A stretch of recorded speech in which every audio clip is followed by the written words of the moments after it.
"You don't deserve this house, Dad. You're too old to take care of it, and Mom would have wanted us to have it." Those were my daughter Emily's words. Sharp, cold, and delivered across the polished oak table of a lawyer's office in Cedar Rapids, Iowa. My son, Eric, sat beside her, arms folded, his face a mask of smug entitlement. They looked at me not as their father, but as an obstacle to be removed. In that moment, it felt like the air was sucked out of the room. I had raised those two kids with every ounce of strength I had, working double shifts at the John Deere plant, patching cars on weekends, paying off a mortgage one grueling check at a time. Their mother, my late wife Margaret, had been the heart of this home, the glue that kept us together. And yet, here they were, circling like vultures before I was even in the grave. I gripped the arms of the chair, steadying myself. "This house is mine. Your mother and I built this life together. You have no right. Emily cut me off. We'll see what the court has to say about that." And just like that, I knew where this was headed. Before I continue, if you're new here, please like, comment, and subscribe. And tell us where you're watching from. The story didn't begin in that lawyer's office, though. It started years earlier, when Margaret passed. Cancer took her too soon, and I was left rattling around in this old cedar-sided house alone. I remember the nights afterward, quiet, unbearable silence, broken only by the ticking of the grandfather clock she insisted we buy on our 20th anniversary. Emily and Eric were there at first, helping me with groceries, checking in. But help turned to judgment. "You're letting the place go, Dad. You can't keep up with repairs." Little comments, said casually at first, but each one cutting deeper. Still, I brushed them off. I was a man in mourning, but I wasn't helpless. I fixed the roof myself, painted the porch, kept Margaret's rose bushes alive. Every nail hammered, every board replaced was like whispering to her, "I'm keeping this for you." But my kids saw something else. To them, it wasn't a home, it was an asset, a piece of property in a market that was climbing, sitting on nearly 2 acres of prime land just outside Cedar Rapids. I didn't realize it then, but they had already started scheming. One summer evening, Eric brought it up casually over dinner at Miller's Diner, the kind of small-town spot where everyone knows everyone's business. The smell of frying bacon and hot coffee filled the air. "You know, Dad," he said, poking at his meatloaf, "it'd make sense for you to sell the place. Too much for one guy. You could get a nice condo downtown, something smaller." I laughed, sipping my coffee. "And where would I put your mother's garden? In a flower box?" His smile tightened. "I'm just saying, it doesn't make sense for you to keep it." I should have seen it then, but I didn't. I thought it was concern. I thought they cared. Weeks later, I learned they had spoken to a lawyer, behind my back, about guardianship, about competency, about taking control of my estate before I was even in the ground. When I found out, I sat alone in the living room, staring at the framed wedding photo of Margaret and me. Her smile was wide, full of life, and I whispered, "They're trying to take it, Maggie. But I won't let them." I knew then I wasn't just fighting for myself. I was fighting for her memory.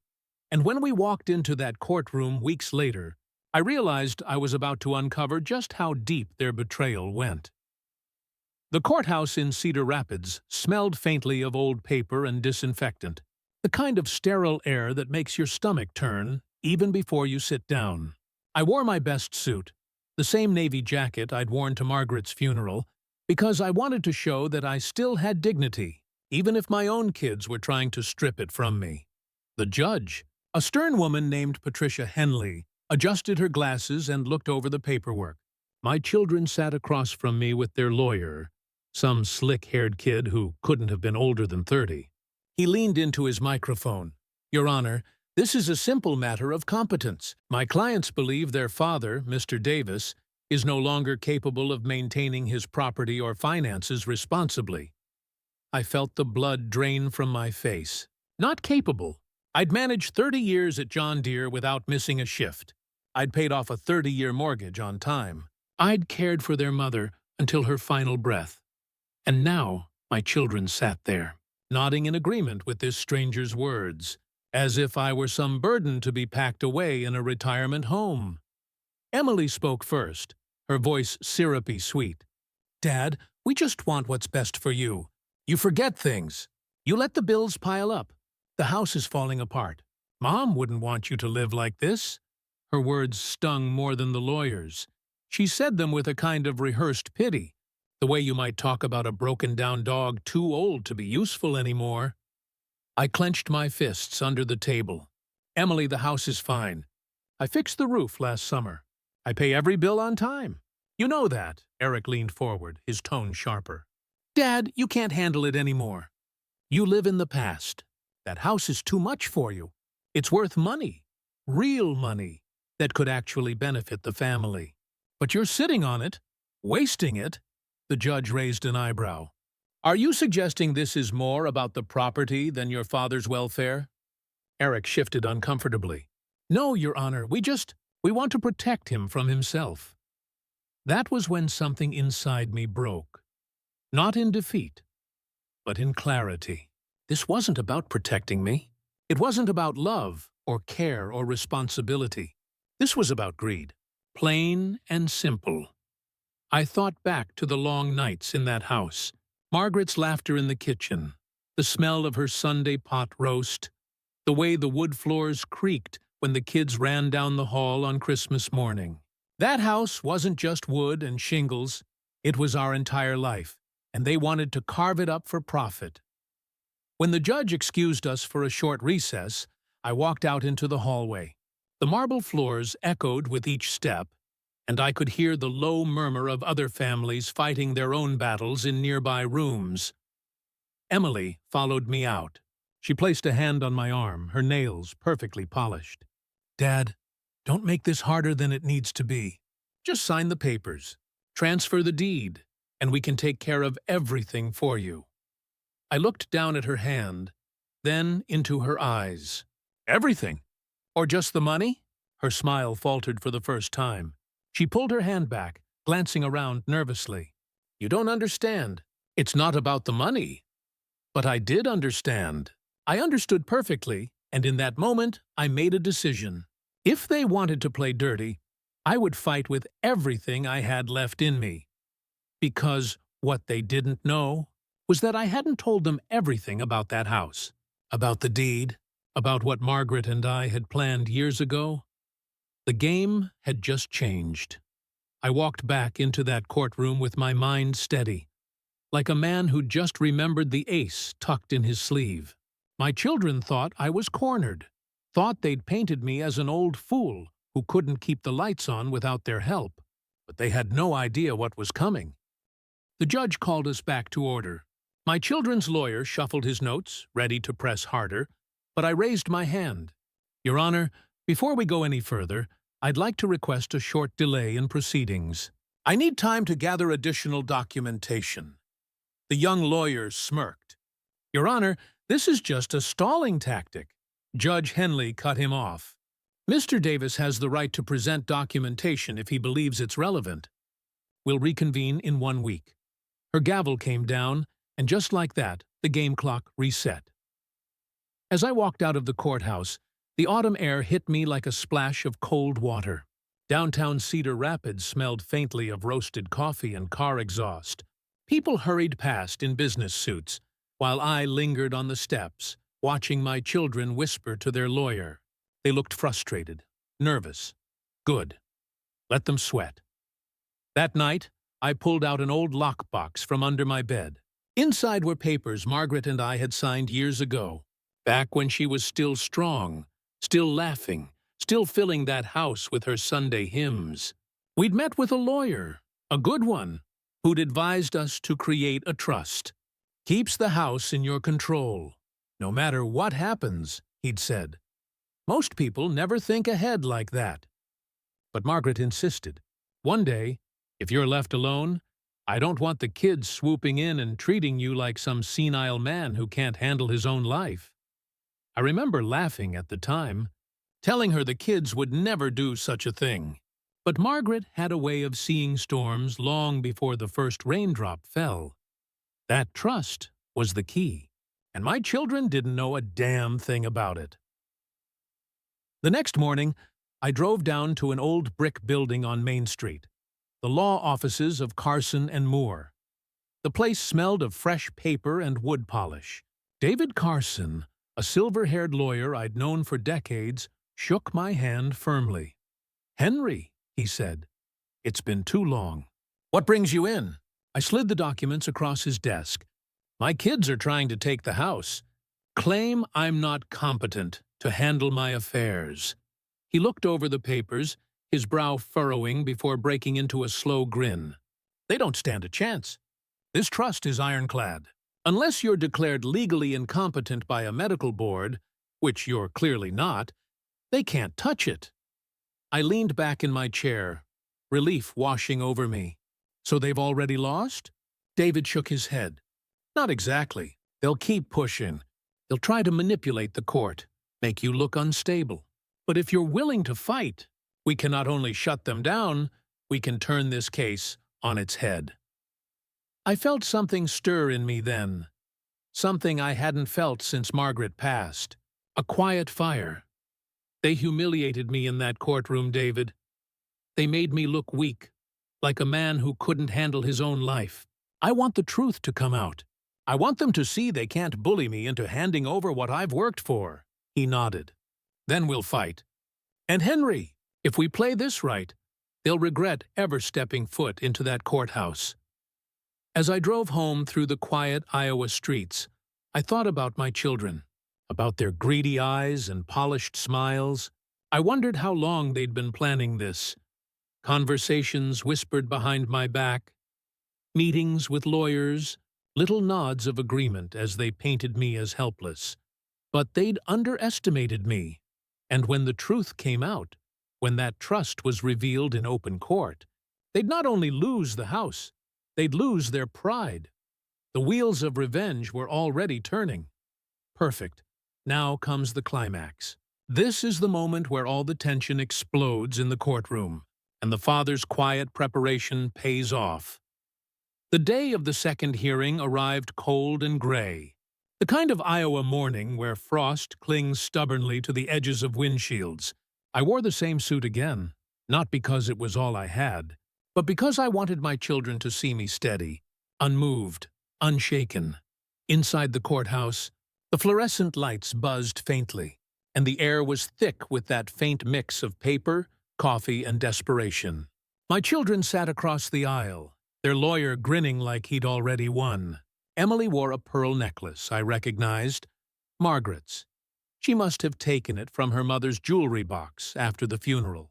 That alone nearly broke me, but I kept my face stone still. The judge called the room to order. "Mr. Davis," the slick-haired lawyer began, his voice dripping with confidence, "we believe today will demonstrate beyond a doubt that our clients are acting in their father's best interest." He launched into a speech about competence, responsibility, and decline. About unpaid bills, fabricated, exaggerated. About minor forgetfulness, spun into tales of dangerous negligence. Eric nodded vigorously, casting glances at the judge as though trying to play the part of the concerned son. When he finished, Judge Henley turned to me. "Mr. Davis, you may respond." I stood slowly, the papers David Carson had helped me prepare clutched in my hands. My voice was calm, steady. "Your Honor, I've listened to my children speak about me as if I'm already buried 6 feet under.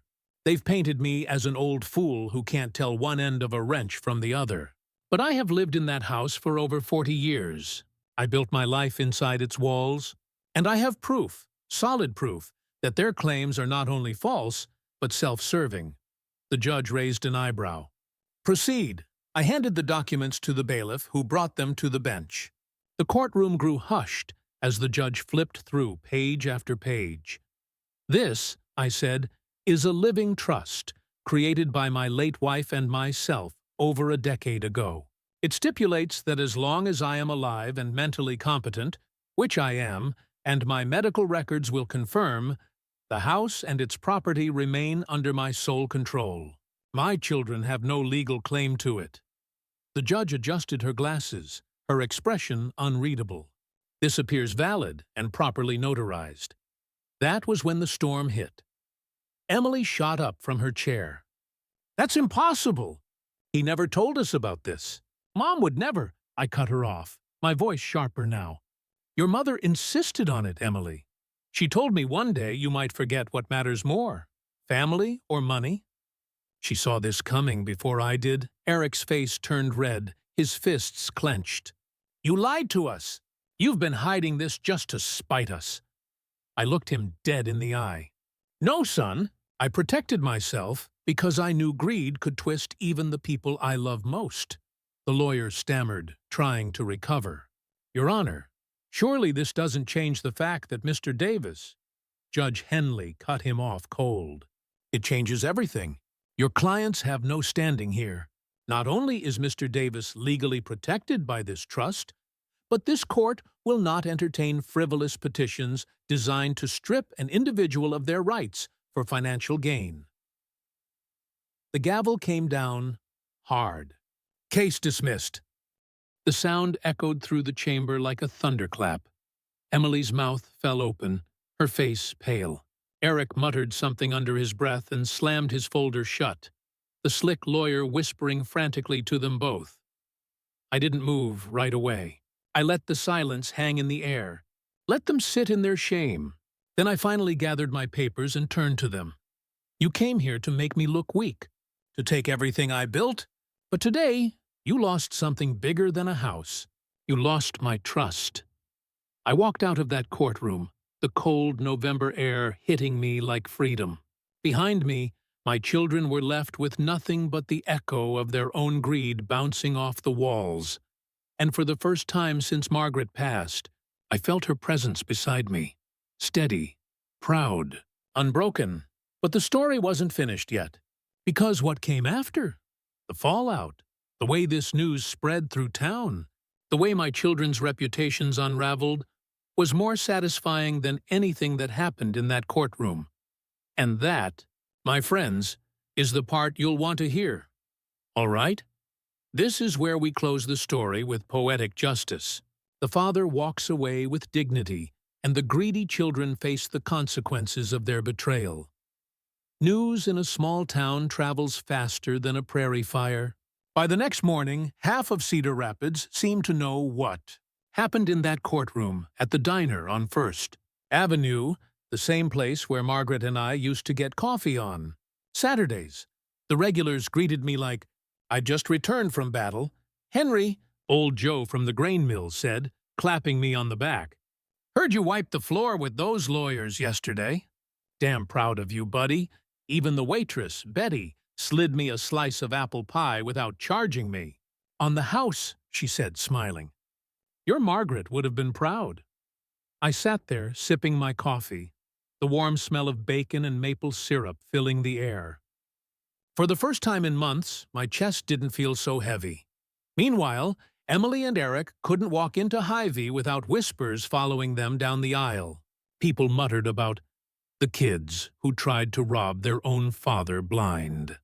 At church the next Sunday, Pastor Reynolds made a sermon about honoring your parents, not in a vague way, but with pointed words that left no doubt who he was talking about.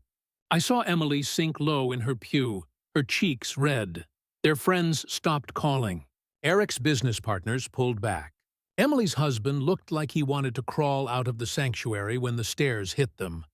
Justice wasn't loud. It was quiet, creeping, undeniable. And at night, when I sat alone in the living room of that house, Margaret's picture on the mantel, I felt peace. The creak of the wood floors, the ticking of the old clock, the faint scent of her lavender sachets still tucked in the dresser drawers. It was all still mine. Untouched. Protected. I hadn't just saved a house. I'd saved my dignity. Weeks later, Emily showed up at my door. She looked tired, her hair messy, eyes swollen. Dad, she whispered, I'm sorry. I shouldn't have gone along with it. I studied her for a long moment, the cold November air slipping past her into the warmth of the house. Part of me wanted to forgive her. Part of me still remembered the sting of her words in court. Emily, I finally said, I raised you better than this. If you want a relationship with me, it won't be built on money. It'll be built on respect. She nodded, tears falling silently. Then she left, leaving me in the doorway with the sound of wind rattling the trees. Eric never came. Not a call, not a letter. Pride has a way of eating a man alive, and maybe that was punishment enough. As for me, I stayed in that house. I fixed the leaky faucet, patched the shed, and raked the leaves just like always. Life didn't suddenly become perfect, but it became mine again. And in the stillness of those evenings, when the sun set golden over the Iowa fields, I could almost hear Margaret's voice. You held the line, Henry. You did what was right, I smiled, knowing she was right. They came for my house, my dignity, my freedom. Instead, they lost their respect, their pride, and the trust of the very town they lived in. That was poetic justice. Tell us your thoughts in the comments, and don't forget to like, share, and subscribe for more stories. And before you go, let us know where you're watching from.